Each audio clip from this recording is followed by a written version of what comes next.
Nah, pada pagi hari ini saya akan menyampaikan sebisa mungkin secara sistematis dan sederhana supaya kita sama-sama bisa memahami dengan baik bagaimana pendapat Alkitab mengenai Kristen progresif. Sebelum kita masuk di dalam pembacaan firman Tuhan, saya jelaskan dulu. Kata progresif ini saya lihat di kamus, saudara, itu kenapa namanya Kristen progresif. Kalau saya lihat di kamus itu artinya adanya kemajuan atau peningkatan. Saya sudah tahu kira-kira artinya gimana, tapi saya ingin tahu kenapa orang kasih nama Kristen progresif. Bedanya Kristen dengan kita, Kristen biasa dengan progresif itu apa? Mereka menganggap mereka itu Kristen yang lebih maju. Lalu saya pelajari beberapa pengajaran dari Kristen progresif itu. Ternyata mereka itu begini, saudara. Asal pengajaran mereka itu sama dengan pengajaran Kristen liberal. Jadi di dalam teologi itu ada istilah Kristen liberal, ada istilah Kristen Injili, gitu ya. Itu Kristen karismatik, itu berbicara mengenai doktrin-doktrinnya. Jadi doktrin yang dipakai oleh Kristen progresif ini sama. Jadi sebenarnya sudah ada, tetapi dikemas dengan nama yang baru. Nama yang lama itu teologi liberal. Apa itu teologi liberal? Teologi liberal itu memahami Alkitab, singkat katanya ya, sederhananya. Teologi liberal itu memahami Alkitab yang berlandaskan logika. Jadi kalau ada ayat-ayat firman Tuhan yang tidak masuk di logika, maka mereka harus berlogika. Contoh,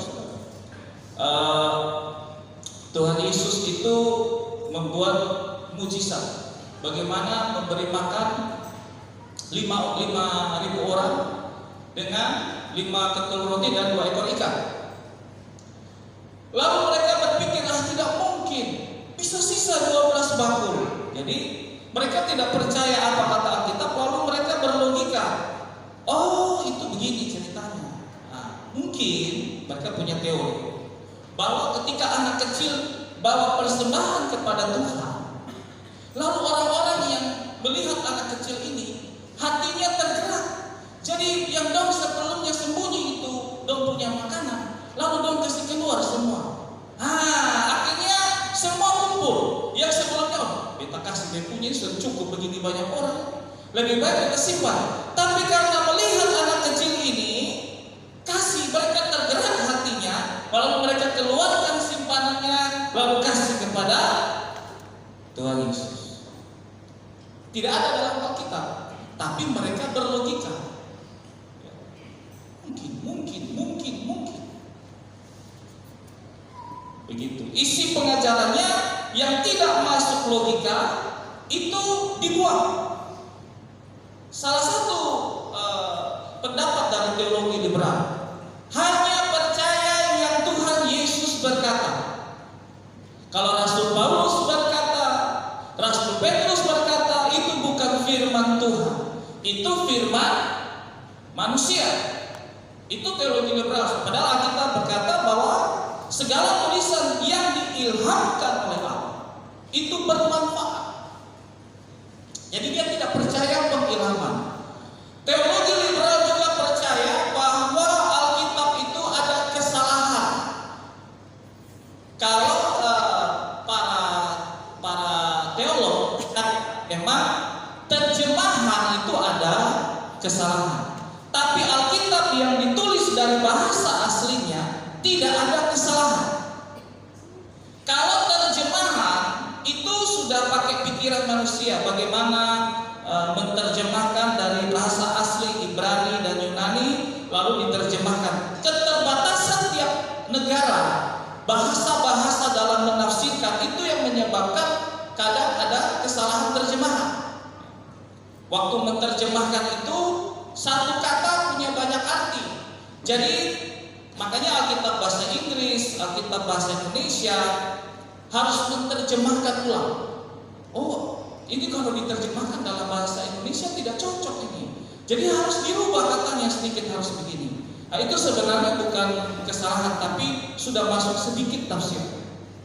Tetapi dalam bahasa aslinya kita percaya tidak ada kesalahan. Itu. Kalau teologi liberal percaya bahwa Alkitab itu ada kesalahan dan seterusnya dan seterusnya. Jadi sampai suatu ketika, sehingga suatu ketika mereka bisa-bisa mengatakan bahwa Tuhan Yesus bukan satu-satunya Tuhan. Terlalu berpendapat, banyak pendapat. Nah, kenapa orang teologi liberal bisa begitu?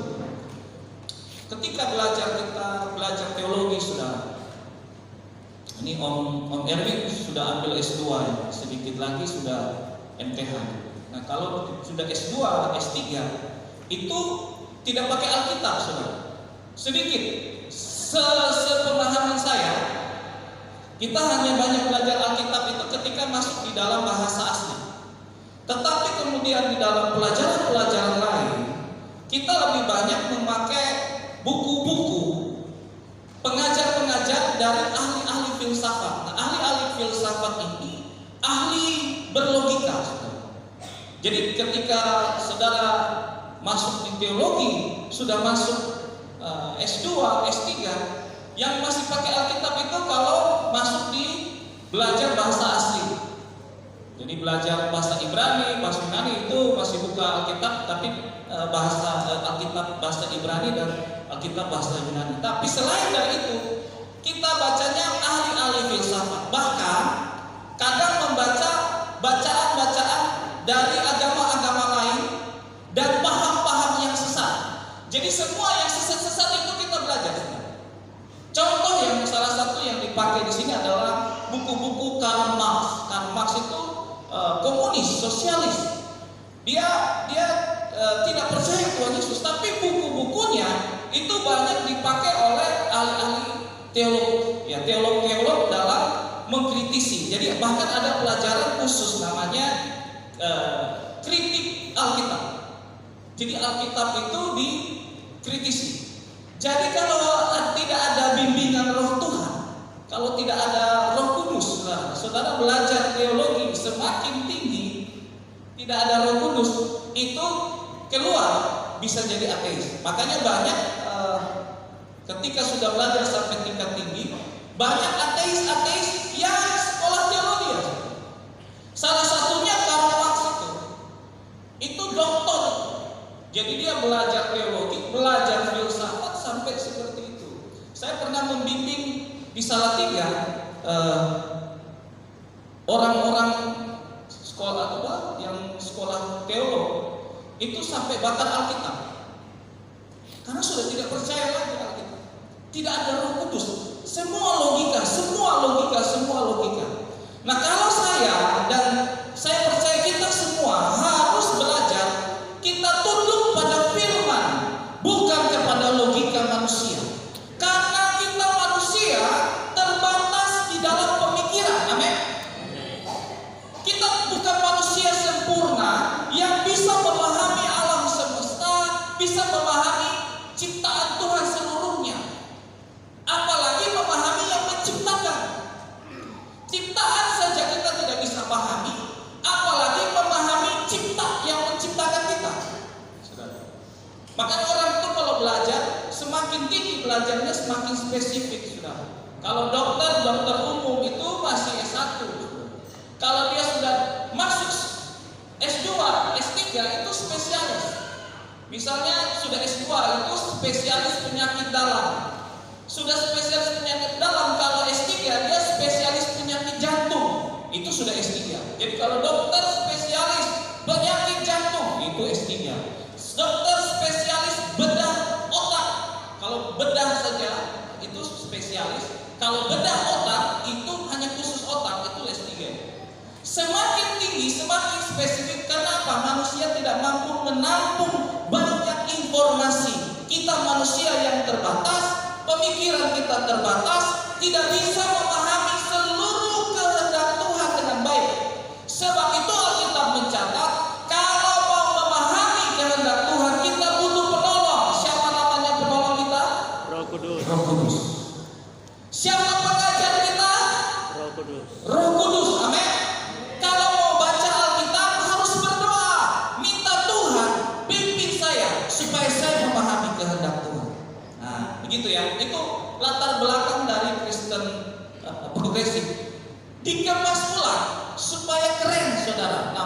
progresif, seolah-olah kita ini kuno, mereka itu sudah maju, gitu. Supaya banyak penganutnya. Sekarang ini orang suka ciptakan istilah, pengajarannya sudah lama, tapi dikemas ulang kelihatan keren, jadi banyak orang yang senang, ya. Apalagi orang-orang muda, ya. Kenapa? Menyenangkan. Salah satu pengajarannya tidak perlu ke gereja, karena yang penting itu berbuat baik. Sudah masuk surga. Terus tidak perlu percaya Tuhan, karena Tuhan Yesus itu salah satu cara untuk ke surga. Ada cara lain ke surga, yaitu Tuhan-Tuhan yang lain. Jadi saya berharap kita mengerti semua yang saya ungkapkan di atas itu sesat. Kita baca ayatnya. 2 Korintus 11 ayat yang ketiga dan ayat yang keempat. Saudara baca ayat yang ketiga, saya baca ayat yang keempat pada hitungan yang ketiga, ya. 2 Korintus 11 ayat yang ketiga dan ayat yang keempat. Mulai dari ayat yang ketiga, 1, 2, 3. Tapi aku takut kalau pikiran disesatkan dari sejati kepada Kristus, sama seperti Hawa diperdayakan oleh ular itu dengan kelicikannya. Sebab kamu sabar saja jika ada seorang datang memberitakan Yesus yang lain daripada yang telah kami beritakan, atau memberikan kepada kamu roh yang lain daripada yang telah kamu terima, atau Injil yang lain daripada yang telah kamu terima.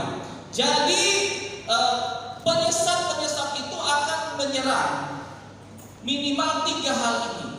Yang pertama adalah pengajaran tentang Yesus yang lain.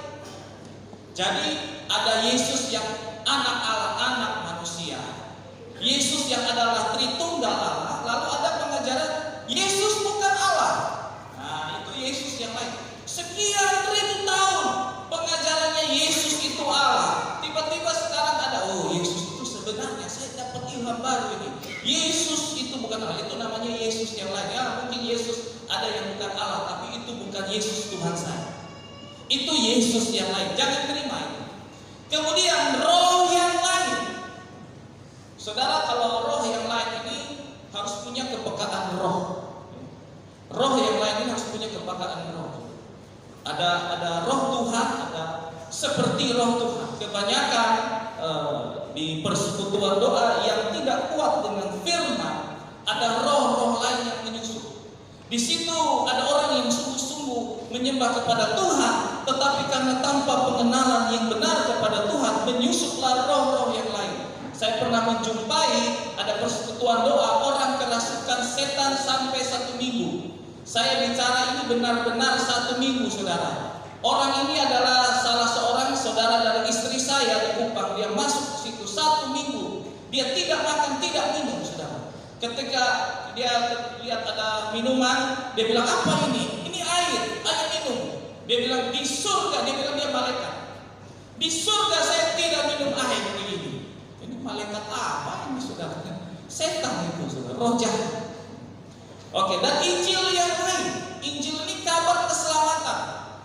Sudah jelas kabar keselamatan hanya dalam Yesus, lalu dirubah. Oh, tidak hanya dalam Yesus, ada juga dalam yang lain. Ada tidak hanya melalui Tuhan Yesus, bisa juga melalui perbuatan baik. Nah, itu adalah kebenaran-kebenaran yang saat ini lebih banyak terjadi. Karena Alkitab berkata di akhir zaman, dimulai di dalam Matius pasal 24, sebelum rentetan sejarah yang lain dimulai, selalu dimulai dengan penyesatan yang semakin agresif, ya. Kita lihat pengajaran Kristen progresif yang booming itu, ya, yang viral. Di dalam wawancara yang saya dengar itu, wawancara itu berkata demikian. Dia ada seorang, saya lupa namanya, bicara dengan salah seorang ustadz yang terkenal itu. Saudara kenal ustadz siapa itu? Jafar, ya, Ustadz Jafar. Bukan Ustadz Fajar. Ja'far. Ini dia bilang begini, Ustadz Ja'far ini orangnya baik sekali. Baik sekali. Kalau sampai orang yang sebaik Ustadz Ja'far ini tidak masuk surga, saya tidak mau menyembah Tuhan saya. Ini Tuhanku salah. Omongnya begitu. Ini bukan cuma pendapat dari orang ini, saudara. Beberapa kali saya jumpa orang Kristen yang dalam satu rumah beda agama. Dia bilang begini, misalnya papa saya ini orang yang baik. Om saya ini orang yang baik. Beda agama, pasti dia masuk surga. Yang ngomong ini kebetulan yang Kristen. Saya berpikir, dia Kristen sejak kapan? Apa dia tidak mengerti jalan keselamatan itu hanya melalui Yesus? Oh, ternyata dia tidak mengerti konsep Alkitab. Nah, ini logikanya kita. Kok bisa orang sebaik ini tidak masuk surga? Kalau dia tidak bisa masuk surga, Tuhan tidak adil. Nah, logikanya kan gitu kan? Saya jujur, kalau saya tidak mengerti Alkitab, pasti saya bilang Tuhan tidak adil. Ya, orang sebaik ini lebih baik dari saya lagi yang Kristen. Suka memberi, suka tolong orang, tidak pernah marah. Wih, ini orang sempurna. Tapi saya mau tanya, ada orang yang sempurna ke surga? Ada orang yang tidak pernah buat salah? Hanya Tuhan Yesus. Dia menjadi Tuhan yang menjadi manusia. Dia adalah manusia yang tidak berdosa. Selain itu, kita semua berdosa. Nah, oleh karena itu kita harus baca ayatnya. Roma 6 ayat 23. Ini adalah dasar bagaimana saya menanggapi pernyataan itu. Jadi yang bikin heboh itu pernyataan itu, ya. Kristen progresif yang kok orang sebaik ini tidak masuk surga, Tuhan tidak adil. Nah, sebenarnya ada banyak pengajaran, tapi ini pengajaran inti yang bikin sesat akhir-akhir ini. Roma 6 ayat 23, demikian firman Tuhan. Sebab upah dosa ialah maut, tetapi karunia Allah ialah hidup yang kekal dalam Kristus Yesus Tuhan kita. Ada dua hal di sini yang harus diseimbangkan. Yang pertama, upah dosa ialah maut. Yang kedua, kita akan bicara karunia Allah. Upah dosa atau ganjaran dosa. Ketika kita berbicara Injil, maka kita akan berhadapan dengan dua hal ini. Hal yang pertama yang harus dihadapi adalah keadilan Allah yang berhubungan dengan dosa. Di dalam, kalau saudara baca Alkitab, semua yang berbicara mengenai keadilan itu selalu berhubungan dengan hukuman atau upah. Ya. Saya ulangi, semua yang berbicara mengenai keadilan itu selalu berbicara mengenai upah, entah itu hukuman atau ganjaran. Jadi upah dosa itu ganjaran. Ganjaran dosa ialah maut. Orang yang bikin dosa harus mati. Berapa dosa di situ dibilang yang harus masuk dalam maut? Berapa dosa? Kata upah dosa itu berapa dosa? Satu. Bukan upah dosa-dosa, bukan upah dosa yang banyak baru maut. Saudara bikin satu dosa saja, Alkitab mencatat kalau Allah adil, maka harus masuk dalam maut.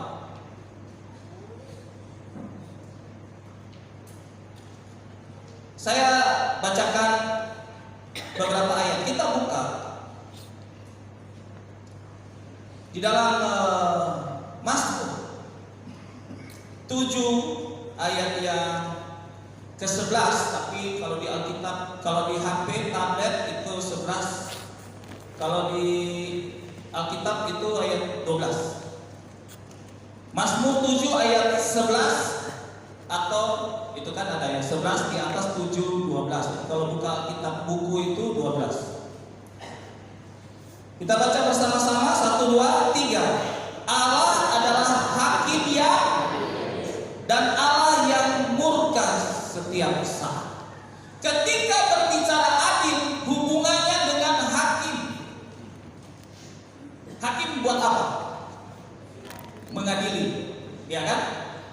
Jadi kalau mengadili, Allah itu pasti adil. Jadi semua yang keadilan berhubungan dengan Allah sebagai hakim yang mengadili. Baca ayat yang kedua, Roma 2 ayat yang kelima. Saya bacakan Roma 2 ayat yang kelima, demikian firman Tuhan. Tetapi oleh kekerasan hatimu yang tidak mau bertobat, engkau menimbun murka atas dirimu sendiri pada hari waktu mana murka dan hukuman Allah yang adil akan dinyatakan. Nah, ini dua ayat, saudara. Jadi kalau kita lihat segala sesuatu yang berhubungan dengan keadilan di dalam Alkitab itu selalu berhubungan dengan hukuman atau pengadilan, Allah sebagai hakim, Allah yang akan memberikan upah, Allah yang akan memberikan ganjaran yang adil sesuai dengan perbuatannya masing-masing. Jadi nanti upah dosa itu maut itu ada ganjarannya, saudara. Saudara buat baik, ada upahnya juga. Saudara sebagai orang Kristen yang masuk surga, itu upahnya sesuai dengan perbuatan. Orang yang kerja 1 hari, dia dapat upah 1 hari. Sama-sama. 1 hari berapa dinar? Alkitab katakan 1 dinar. 1 dinar. Saudara cuci piring, saudara sapu, saudara khotbah, saudara memuji Tuhan, saudara pelayanan apapun dapat 1 dinar 1 hari. Jadi kalau banyak melayani, 1 tambah 1 tambah 1 tambah 1 dapat banyak. Yang sedikit melayani ya sedikit upah. Alkitab mencatat seperti itu. Semakin banyak melayani, banyak upah. Makanya ada upahmu besar di surga. Allah adil, saudara. Biarkan saja orang tidak melayani, saudara kalau mau cari upah di surga, Allah itu adil. Setiap orang yang melayani pasti diberi upah. Amin. Makanya jangan kendor dalam melayani Tuhan. Apa saja, saudara bisa kerja apa saja untuk Tuhan Yesus. Apa saja, itu Tuhan itu. Ya. Kalau Allah tidak adil maka Tuhan tidak. Tapi karena Dia Allah yang adil, pasti semua perbuatan kita untuk Tuhan balas. Pemberian kita, korban kita, tenaga, semua yang kita buat Tuhan itu. Nah, keadilan di sini seperti itu. Nah, lalu bagaimana di dalam Roma 6 ayat 23 tadi dikatakan kalau upah dosa ialah maut, itu berbicara keadilan. Di dalam Injil itu harus berhadapan dengan keadilan Tuhan bahwa semua manusia harus mati, harus maut, mengalami maut. Maka tetapi ada hal yang bertentangan dengan keadilan.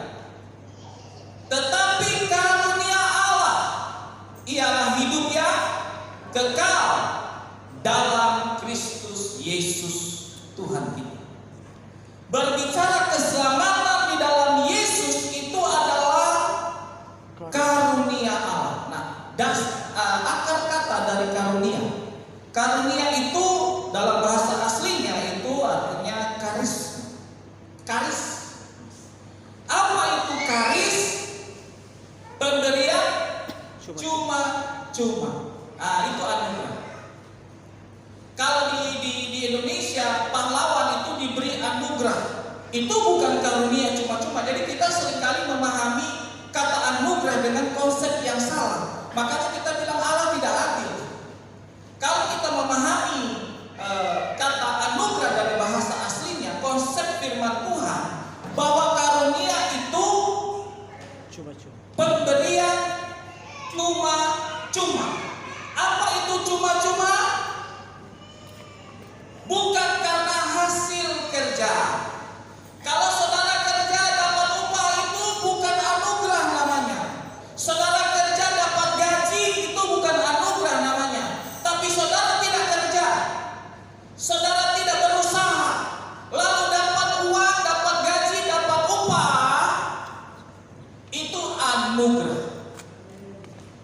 Mengerti di sini ya? Anugerah konsep dunia itu dia buat jasa lalu dapat anugerah. Anugerah bintang apa? Itu anugerah bintang. Itu karena ada sesuatu yang dia buat. Tetapi di dalam Alkitab kata anugerah itu bukan kata perbuatan. Nah, kita baca ayatnya. Kita buktikan. Efesus 2 ayat yang ke-8. Efesus 2 ayat yang ke-8. Demikian firman Tuhan. Sebab karena kasih karunia kamu diselamatkan oleh iman. Karena kasih karunia. Lalu ditekankan di situ. Itu bukan hasil usahamu, tapi pemberian Allah. Itu anugerah. Itu karunia. Jadi karunia itu tidak karena pekerjaan usaha kita, saudara. Kita diselamatkan bukan karena perbuatan baik kita.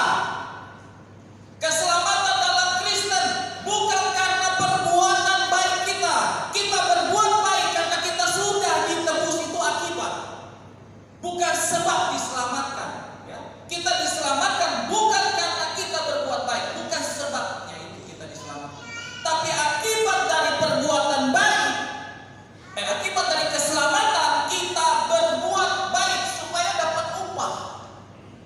Jadi perbuatan baik itu bukan untuk selamat. Perbuatan baik itu karena sudah diselamatkan.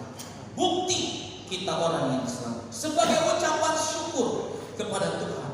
Kita tidak bisa balas semua kebaikan Tuhan. Kita hanya bisa melakukan segala kehendaknya, menyenangkan hati Tuhan. Hanya itu yang kita bisa buat untuk mengucap syukur buat keselamatan yang sudah Tuhan berikan. Yang keselamatan tidak bisa diusahakan. Ini pemberian cuma-cuma. Lalu kedua, anugerah itu, konsep anugerah itu tidak diberikan kepada semua orang. Anugerah itu hanya diberikan kepada orang-orang pilihan. Nah, saya umpamakan dulu begini. Saya punya hadiah. Saya punya hadiah. Lalu saya berkata begini, siapa yang mau hadiah? Orang katakan kan? Saya. Lalu dari sekian banyak saya pilih beberapa orang. Lalu saya kasih. Orang saya kasih, mereka bersukacita. Yang tidak saya kasih, kira-kira mereka bilang saya adil tidak adil? Kan pemberian. Saudara tidak kerja kok. Saya hanya memang tergerak mau beri. Siapa mau? Saudara tidak kerja apa-apa. Saudara tidak pernah berbuat kebaikan pada saya. Tiba-tiba saya tanya, siapa yang mau angkat tangan? Lalu saya pilih. Saya buktikan ayatnya. Saya kasih dulu konsep pemikirannya. Di dalam Matius 22 ayat yang ke-14. Matius 22 ayat yang ke-14. Demikian firman Tuhan. Sebab banyak yang dipanggil, tetapi sedikit yang dipilih. Perhatikan kata banyak. Banyak itu bukan artinya semua. Banyak itu artinya sebagian besar dari sebuah kumpulan. Jadi kata banyak ini sudah pilihan, saudara. Banyak yang dipanggil, artinya tidak semua dipanggil. Itu Alkitab jelas. Kalau saudara baca Yohanes 3 ayat 16, banyak orang hubungkan kata dunia, karena begitu besar kasih Allah akan dunia ini sehingga diberikan anaknya yang tunggal supaya barang siapa percaya tidak binasa melainkan beroleh hidup yang kekal. Diberikan anaknya kepada dunia itu bukan berarti manusia saja, tapi kata dunia itu artinya dunia dan seisinya. Makanya yang ditebus Tuhan itu nanti bukan cuma manusia, nanti ada langit dan bumi baru yang dipulihkan, dirubah, saudara. Lalu hidup kita juga manusia dirubah, semuanya dirubah. Itu dunia. Tetapi tidak berbicara seluruhnya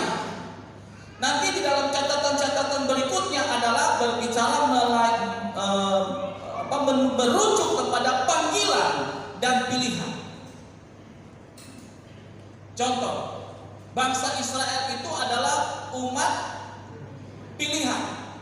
Kenapa Tuhan pilih hanya satu di dunia? Tidak pilih banyak-banyak. Suka-sukanya Tuhan. Tidak ada bangsa di dunia ini yang berhak, yang punya hak untuk meminta, saya berhak untuk dipilih Tuhan. Tidak ada. Bahkan bangsa Israel pun, mereka dipilih Tuhan bukan karena mereka bangsa yang benar. Justru mereka banyak orang bebal. Mereka dipilih Tuhan semata-mata karena kasih karunia Allah sebagai umat pilihan.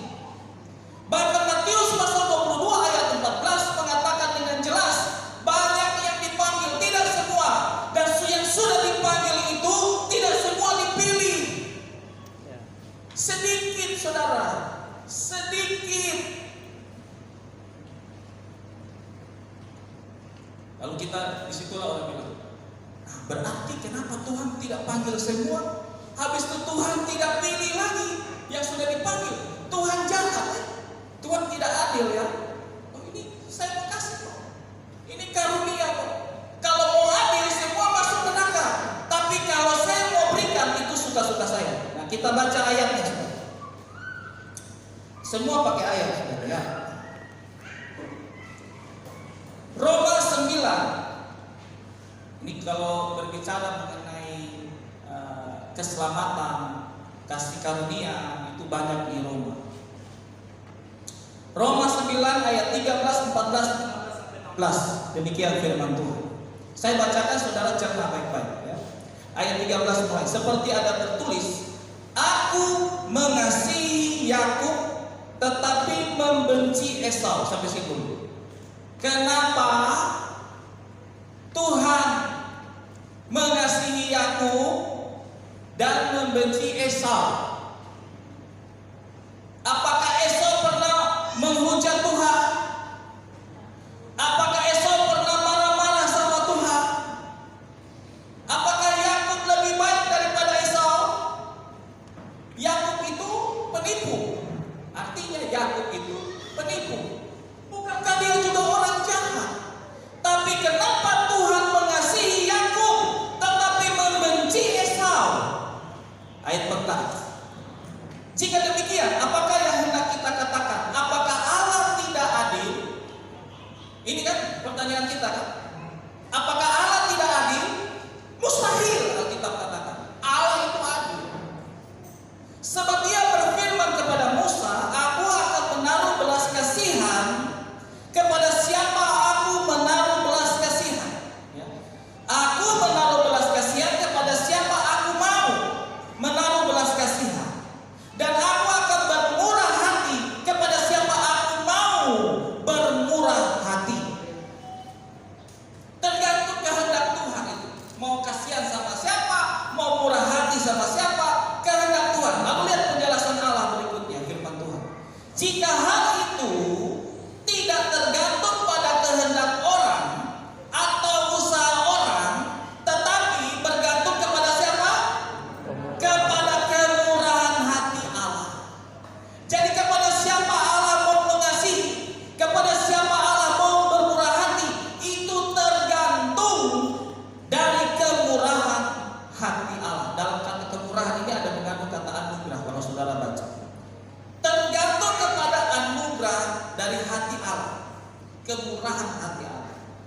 Lalu ayat 17, saya bacakan seterusnya supaya saudara bisa mengerti ya dengan lebih baik.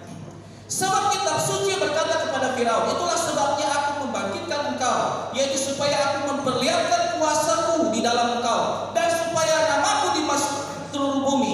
Jadi ia menaruh belas kasihan kepada siapa yang dikehendakinya, dan ia menegangkan hati siapa yang dikehendakinya. Firaun itu hatinya dikeraskan oleh Tuhan. Kenapa Tuhan keraskan? Suka-sukanya Tuhan. Ayat 19. Sekarang kamu akan berkata kepadaku, jika demikian, apalagi yang masih disalahkannya? Sebab siapa yang menentang kehendaknya? Ayat 20, ini penjelasannya bagus sekali. Siapakah kamu, hai manusia? Maka kamu membantah Allah. Hai manusia, kita semua manusia kan? Jadi saya bilang, siapakah kamu, hai manusia?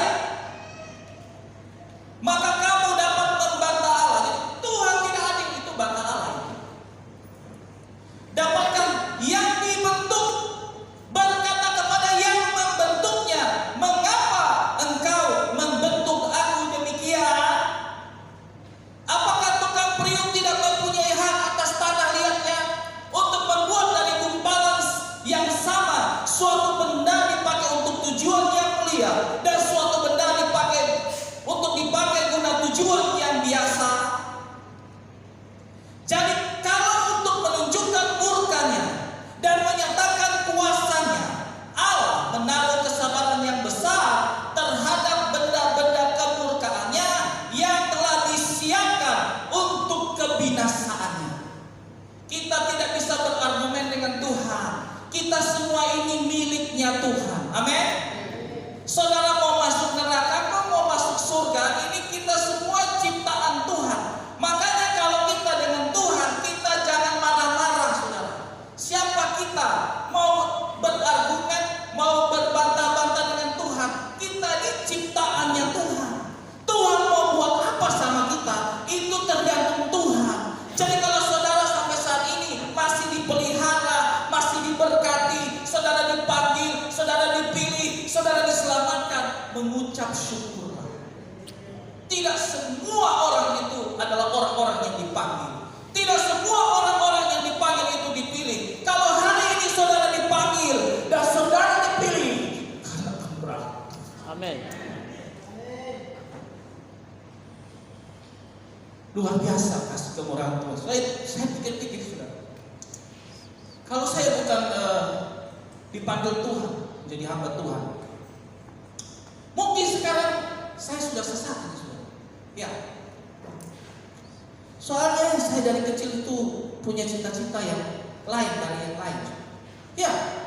Saya punya cita-cita salah satunya yang lain itu saudara, istri harus 10. Serius. Saya membayangkan jadi orang kaya, istri 10, satu tukang masak, satu mencuci, satu tukang pijit, satu semua sudah beribadah. Pikiran logika manusia ini yang aneh-aneh, saudara. Kalau saya bukan hamba Tuhan, ada ajaran sesat. Mana saya tahu? Pasti saya mungkin sudah ikut, iya ya betul ya, logikanya begitu ya. Tapi karena saya dipanggil Tuhan, bukan cuma diselamatkan, bukan dipilih, bukan cuma untuk diselamatkan, dipanggil untuk melayani. Wah, itu anugerah yang besar. Karena siapa saya, saudara? Siapa saya? Tuhan mau kasih apa sama saya itu terserah Tuhan. Saya bisa dipanggil, dikasih hikmat, diberikan karunia untuk bisa berbicara, mengajak orang. Saya yakin saya dapat upah yang besar. Dan itu bukan karena usaha saya, semua karena kemurahan hati Tuhan. Amin. Jangan anggap sepele kemurahan hati Tuhan. Saudara harus mengucap syukur. Saya belajar mengucap syukur dengan hal-hal kecil. Ketika saya ada pergi ketemu orang sakit, saya lihat orang sakit, saya berdoa.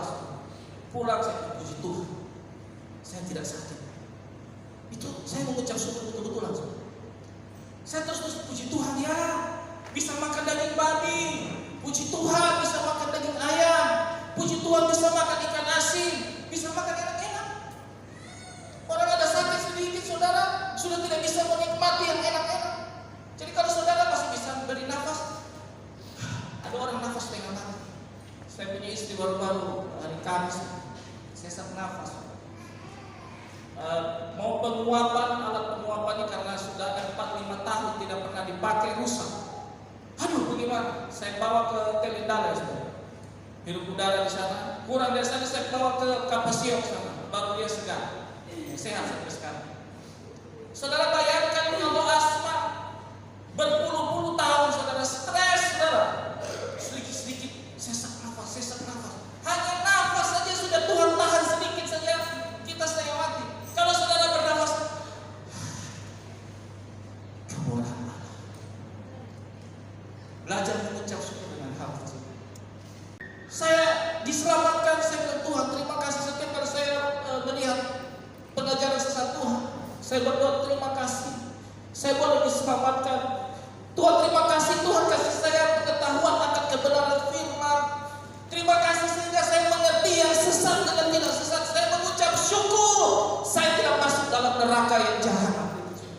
Ya. Saudara bayangkan kalau saudara masuk neraka, waduh saudara, tidak ada kesempatan untuk bertobat. Sudah buat baik. Saya punya om meninggal, orang baik, terlalu baik dia, tidak pernah marah saudara, sama siapapun. Ketika dia marah, dia ditipu ratusan juta saudara. Kita ya sudahlah deh, Tuhan nanti pasti ganti. Saudara bayangkan, saudara ditipu 1-2 juta, saudara marah tidak? Ini ratusan juta, sudah hampir 200 juta dia titip. Orang tidak bayar. Ada orang yang tidak bayar 60 juta. Dia cerita di saya, sudahlah deh, nanti juga diganti. Saya pikir saya kerja berapa lama untuk dapat 60 juta itu, tapi dia bisa lepas. Ini orang terlalu baik. Tapi kalau mati tidak masuk surga, menyesal, saudara. Menyesal. Kalau saudara bisa dipanggil Tuhan, kasih kesempatan untuk melayani Tuhan, anugerah. Amin.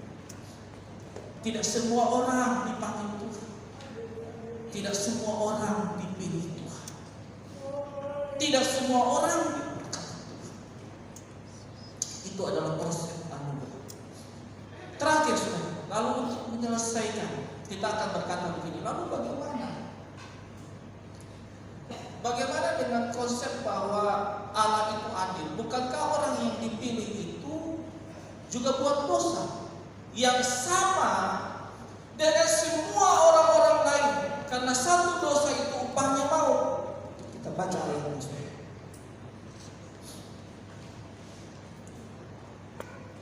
Roma 3 ayat 25. Demikian firman Tuhan. Roma 3 ayat 25. Kristus Yesus telah ditentukan Allah menjadi jalan pendamaian karena iman. Jalan pendamaian karena iman dalam darah. Hal ini dibuatnya untuk menunjukkan keadilannya. Darah yang dicurahkan Tuhan itu harus terjadi untuk menunjukkan keadilannya, karena Ia telah membiarkan dosa-dosa yang terjadi dahulu pada masa kesabarannya. Jadi Tuhan Yesus mati menumpahkan darah untuk mendamaikan kita yang seharusnya kita menerima dosa. Kita harus bayar itu sebagai upah, sebagai ganjaran akibat daripada dosa. Tuhan yang ganti. Ganjaran itu, upah itu Tuhan yang terima. Jadi upah itu menunjukkan keadilan Tuhan. Tuhan menanggungnya sendiri, menunjukkan keadilan Tuhan, dan juga menunjukkan kemurahan Tuhan. Kematian Tuhan Yesus menunjukkan dua hal kepada manusia.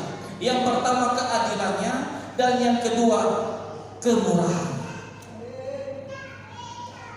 Menunjukkan kasih-Nya dan menunjukkan keadilannya. Semua diselesaikan. Kita harus tanggung, kita tidak tanggung, sebab itu semua sudah ditanggung oleh Tuhan Yesus. Tuhan tetap adil, dosa tetap dihukum, upah dosa tetap ada. Hanya bedanya orang yang percaya Tuhan tidak menanggungnya, Tuhan Yesus yang tanggung. Tuhan tetap adil, kan?